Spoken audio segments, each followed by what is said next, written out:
Let me begin by wishing you all Merry Christmas and a prosperous New Year. I'm speaking to you, my countrymen and women, today because I'd like to address a few of the issues that have come up since December 7th, following the election. On the issue of how best to proceed for me as a candidate, and I believe for us as a nation. Increasingly, many of us who are attempting to understand how the Electoral Commission arrived at the results of this last election are being advised to forgo the issue in the interest of peace.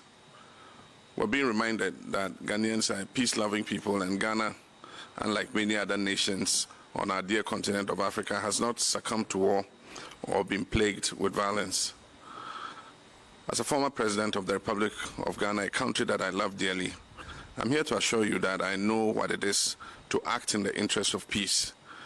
I've always done so without reservation or hesitation.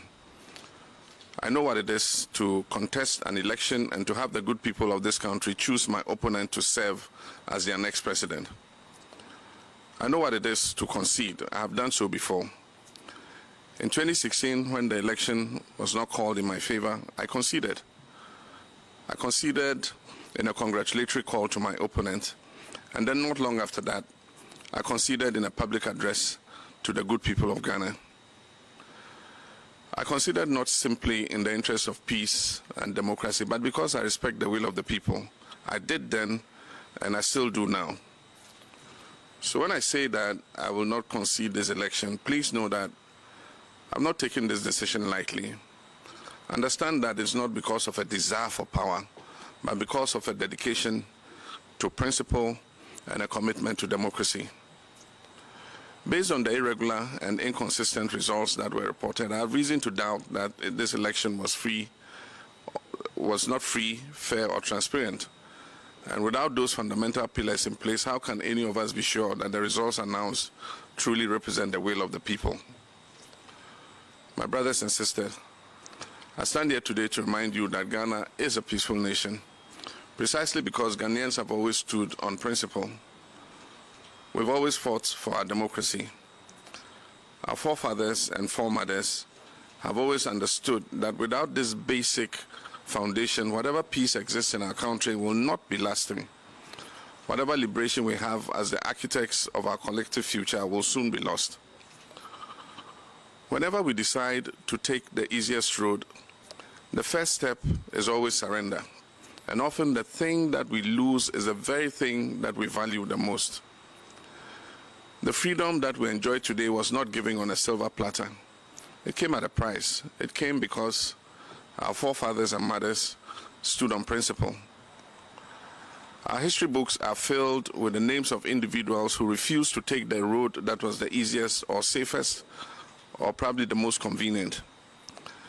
They refused to surrender their ability to appeal for justice in a land where they are meant to have a voice and use it for the betterment of themselves and their children and future generations.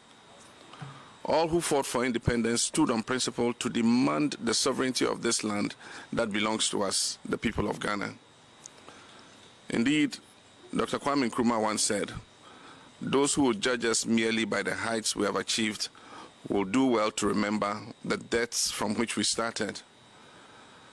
There are many of you who are listening to me this evening who have spent your entire lives knowing only democracy. You know a Ghana in which every 4 years the citizens go to the ballot box to exercise their right to choose their leaders who they believe will serve their best interest. You know a Ghana in which the baton of power has been passed graciously and without incident from one party to another. A country with hundreds of radio stations and dozens of newspapers.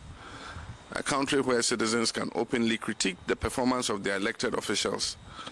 A country where they can protest peacefully and without fear of punishment. It is a Ghana that your mothers and fathers, your grandmothers and grandfathers wanted you to know. It is a Ghana that they dreamed of, and some even died trying to make that dream a reality. But also listening tonight are the many of you who remember a different Ghana. In that Ghana, most, if not all, of those political transitions and social liberties I just spoke of earlier did not exist. The airwaves were not filled with radio stations. There were not numerous newspapers. People held their peace because to complain about the people in power was to risk all manner of reprisals. In that Ghana, presidential terms were interrupted by coup d'etats and former heads of state were executed. There was Kalabule and Operation Feed Yourself, not to mention years of hunger, bushfires, drought, and one economic recovery program after another. Even the Ghana of the Komipreko demonstrations bear little resemblance to the Ghana of today. We've traveled quite far as a nation in such a short period of time. The road has not been easy, nor has it been absent of obstacles. And that is why our beloved nation Ghana is often referred to as the trailblazer on the African continent. With each achievement, we have grown stronger as a people and as a nation. Through these trials and tribulations, our democracy has also been strengthened.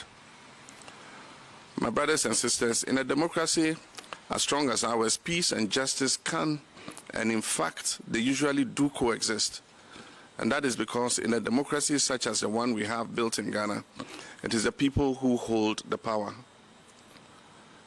Indeed, in 2012, when the election was called in my favor, my opponent challenged the results, as was his right, and he took the matter to court.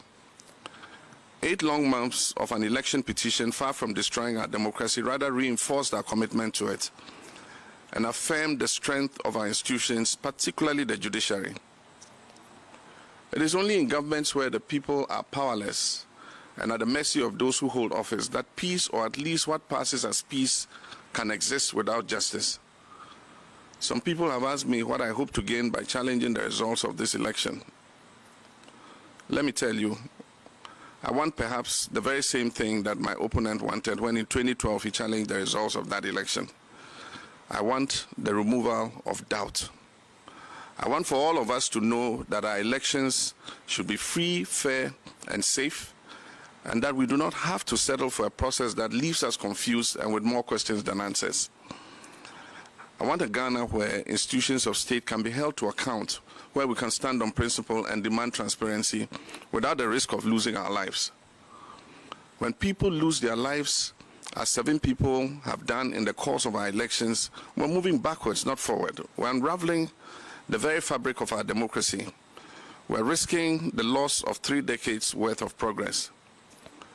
When today we see armed military and militia in our collation centers and election outcomes declared at the point of a gun, for us who have witnessed our country's journey through all its post-independence travails, we wonder if we have truly exorcised the ghost of our torturous past. We must continue to be a nation in which our young citizens have faith in our institutions, trust the rule of law, and rely on the presence of peace because there is justice. Ghana must be a country where we citizens know and believe without any doubt whatsoever that the way forward is determined by the will of the Ghanaian people, and that we can hold our institutions of state accountable and guarantee that they work in the favor of the national interest and not in the interest of the administration or the person in power.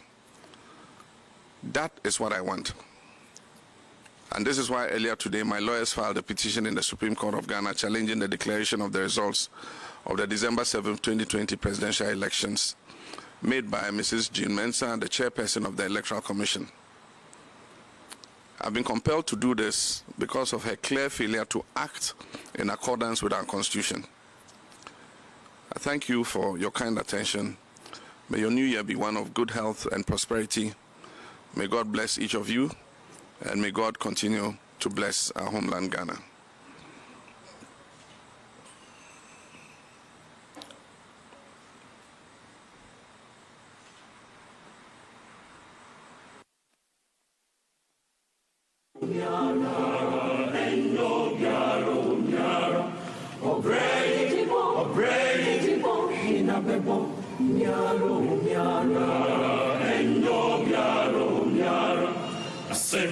Send